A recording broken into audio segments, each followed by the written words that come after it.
Now we want to talk a little bit about greenhouse effect. What is this thing they call, or we call, greenhouse effect? Now, greenhouse gases are emitted, for example, when we burn fossil fuels like coal, oil, petrol, diesel, and natural gases. When we chop down forests, which is deforestation, that action reduces the Earth's natural ability to absorb greenhouse gases. Remember, plants use carbon dioxide to manufacture carbohydrates through the process of photosynthesis, and when they use carbon dioxide, we say they are absorbing one of the most effective greenhouse gas, effective in the sense that it can cause global warming. It's a negative effect. We don't like it to happen. That process of absorbing carbon dioxide is called carbon sequestration. Oh, what a big word! Carbon sequestration. You can bite your tongue when you want to pronounce that big word.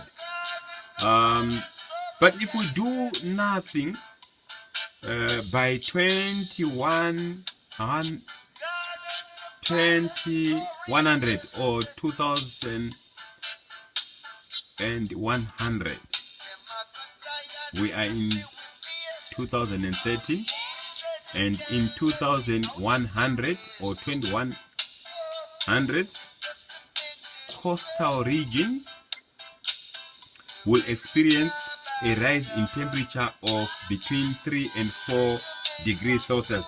This is just too high. You can imagine if you are experiencing a temperature of 28 degrees and you feel very hot. Now, if that temperature increases by 4 degrees, then you have to endure with a temperature of 32 degrees, and that is too much. Also, the interior will experience a rise in temperature of between 6 and 7 degrees.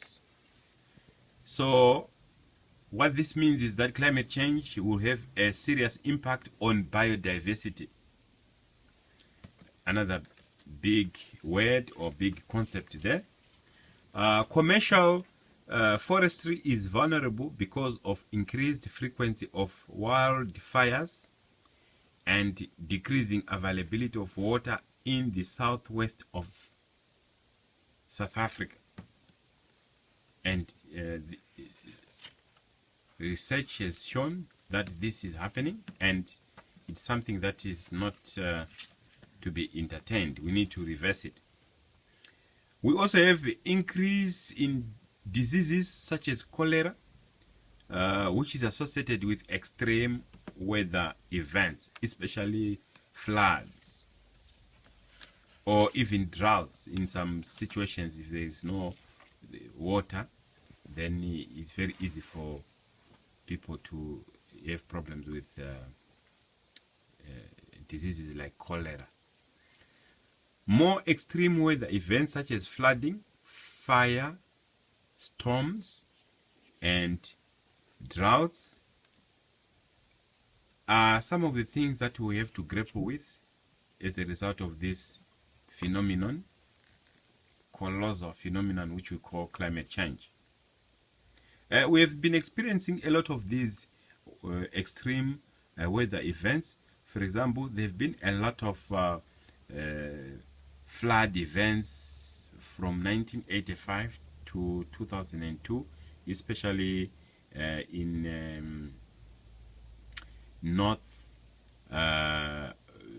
northern parts of South America, some states in the United States. You have Northern Africa there, the shorelines with the Mediterranean Sea. In Asia, in China, for example, we've had a lot of flooding. in Malaysia, also in some parts of southern Russia. Now, what are governments of the world doing about climate change? We always see these leaders attending climate change conventions, and we hope they are committed to a climate resilient and low carbon economy and society within their countries. We need to build resilience to the effects of climate change, which means we need to adapt to climate change, but at the same time we need to adopt behaviors, technology, decisions which will reduce the agents of climate change. For example, greenhouse gases. We need to reduce greenhouse gases, and it is a must. As an individual, what can you do about climate change? Of course, there are so many things that you can do. You can plant indigenous trees. Indigenous trees are easy to establish because they are more adapted to the environment, the indigenous environment.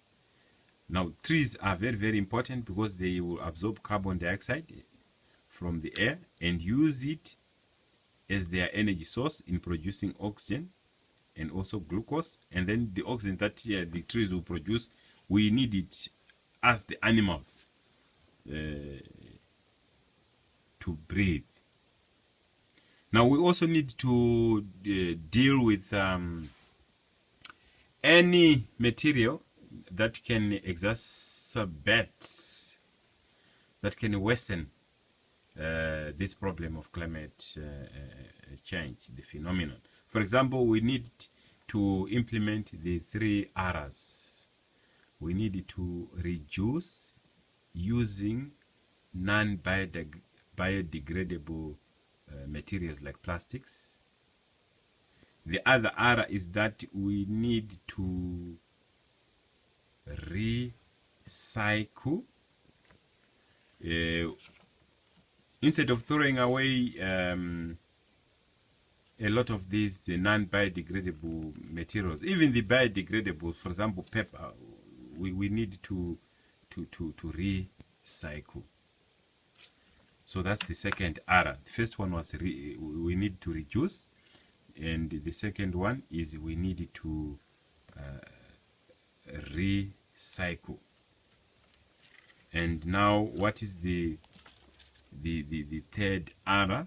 What do you think? We said we reduce, we recycle, and we also need to reuse. When you recycling and reusing are 2 different things. When you recycle, you instead of throwing away something, for example, this paper, you can take it back into a processing or a manufacturing process, and then you make another product instead of throwing it away. Now, reusing, you are using the thing as it is. Let's say you've got like plastic bottles. Instead of after maybe taking a drink from a plastic bottle, you, instead of throwing it away, you can keep it in the house and reuse it for other uses. You continue using it. In other words, you are delaying you are delaying sending it down the drain where it will cause problems. Now, we'll talk more about this problem of climate change. We need to change the way we do many things. For example, the way we travel, we need to use public transport. Now, we also need to join lift clubs in some countries where there's traffic congestion. We probably need also to walk, because you can't just be using a car every day. Now, when we use public transport, it means many people are going to use one vehicle, and the carbon footprint or the amount of carbon dioxide that will be released by that one vehicle is obviously less than all of us using our own cars. And also, you can imagine if you are going to go to work in lift clubs, it means, let's say if you are 5, you are using one vehicle. This week we are using my vehicle. Next week we are using John's vehicle. The following week we are using Esther's vehicle, and so on and so on.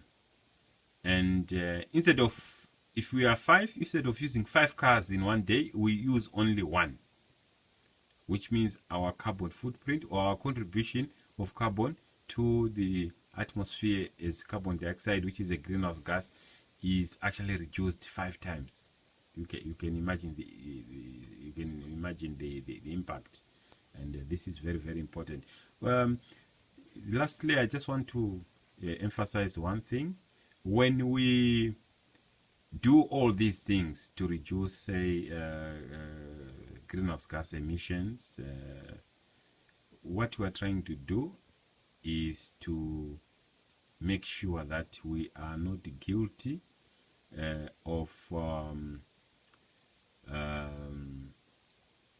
weakening the ability of future generations to do whatever they have to do so that they can meet their own needs.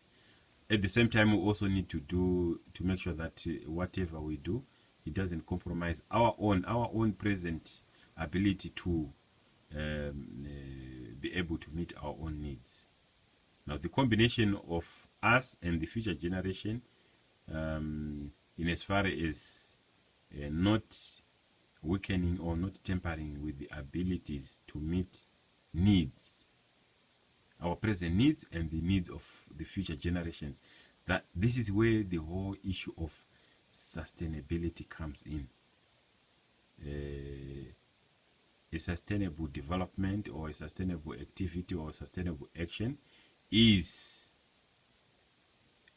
one where you make sure that you do not compromise the ability of the present generation to meet their own needs when they utilize natural resources, technology, etc., etc. And at the same time, you want a clean environment. You want an environment that is able to sustain life,